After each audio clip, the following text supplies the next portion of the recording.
Let me tell y'all what. Let y'all hear what Draymond Green, who gets on my freaking nerves a lot. But I want to see if y'all agree with what he thought about OKC, because I think OKC can have a year like they did last year and probably better, and maybe they could be the team to get to the finals. I wouldn't want to be the Mavs and see them again in the playoffs, because I think they'll be ready. But listen to Draymond on this. They got a lot of Jalen Williams. I love his special. Chet Holmgren is special. Crazy. The one thing I would say about them is there's a certain readiness when you're ready to win. And I don't care how old you are. I won my first championship in my third year. Steph's 6th year, Clay's 4th year. And we used to joke around. We would pour water on a guy's head, and we would pour water on a guy's head every now and then. To win. And after the game, and we would do little stuff like that every now and then. Not every time, but the one thing I see with the OKC team that is a little alarming for me is like their post games, like 7 guys in the interview. Like there's a certain seriousness that it takes to win in this league, and there's a certain fear you have to instill in a team, in teams, in order to win. And I just don't know if they're instilling that fear in teams with all the bromance and stuff after the game. Like, bro, we all the bros, it's the homies. Like, that's cool. There's a time and a place for that. But after every time somebody's in the interview, you got 7 guys, 8 guys. Then you got the same 7, 8 guys with a picture with Josh Giddey right after they play. Like, again, I'm all for having fun. Like, it's an 82-game season. You should have fun. But you also have to understand when people are looking at you to be the team, and you have to understand when your moment is. And right now, I don't know if OKC understands, but their moment is now. Their moment started last year. You go out, you had that great regular season, your clock starts now. You're no longer the team that's just building through the draft. You've arrived. It is now time for you to take that next step. And I'm not sure that they quite understand everything that entails.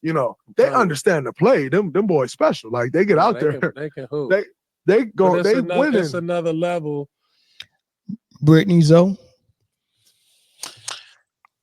At first, I hate when Draymond. I won my first championship. Boy, shut your ass up.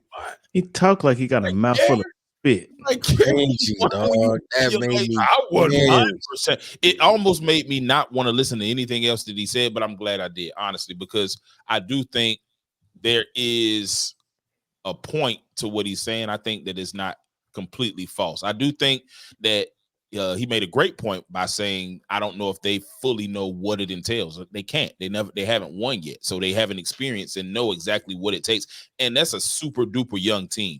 But when we talk about basketball, they might be okay because they can play basketball. Now, if that works for them, the goofy behavior after the game, like I said before, they're young. If it works for them, I mean, if they win by doing it, then Draymond sounds like an idiot. You know what I mean? But if they don't, then, he'll always, I told you, he's playing around too much. I think it's going to be different for different teams, especially, I don't know what they expect in this NBA. I don't know if the most disciplined and serious or team that you feared even matters anymore. It mattered in times like MJ's era, but who was the last feared team, honestly? So I don't know if it has some valid points to it, but I don't know how true it is. It remains to be seen. People scared of Boston, though.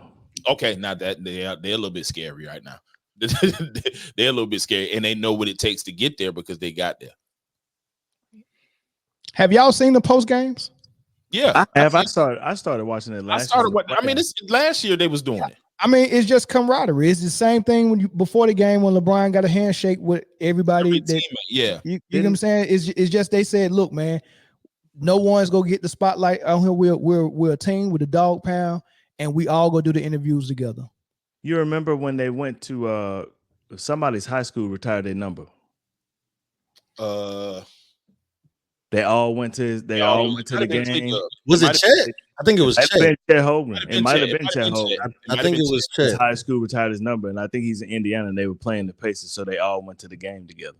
And that was pretty cool. You know what I'm saying? Like, I get it. Camaraderie is a big thing. And these kids still. That's a young team, bro. They are really, really young. They're good. They're very good. They're really young. I think that wake up call they got in the playoffs last year against Dallas, I think that might have been enough to kind of let them know, like, you gotta take this serious. We got to take every doubt out of it and play our game. You know what I'm saying? I think that because they got a taste of it, they were right there. They could have been there. And I think that if they would have made it to the conference finals, they would have beat Minnesota. So I think they understand the gravity of the moment. And I don't think, you can still have fun. And they're young, so they grew up knowing how to have fun with the game. But I think when they get in between them lines, I think it's a whole different ball game. I think they know the gravity of the moment. Yeah, they got to understand. They got to beat. If they ever see Dallas again, they got to beat them and the whistle. Yeah, they got to. Yeah.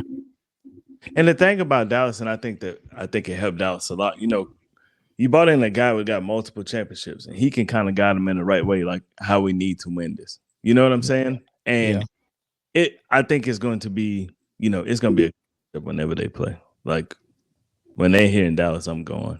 I just want to see it.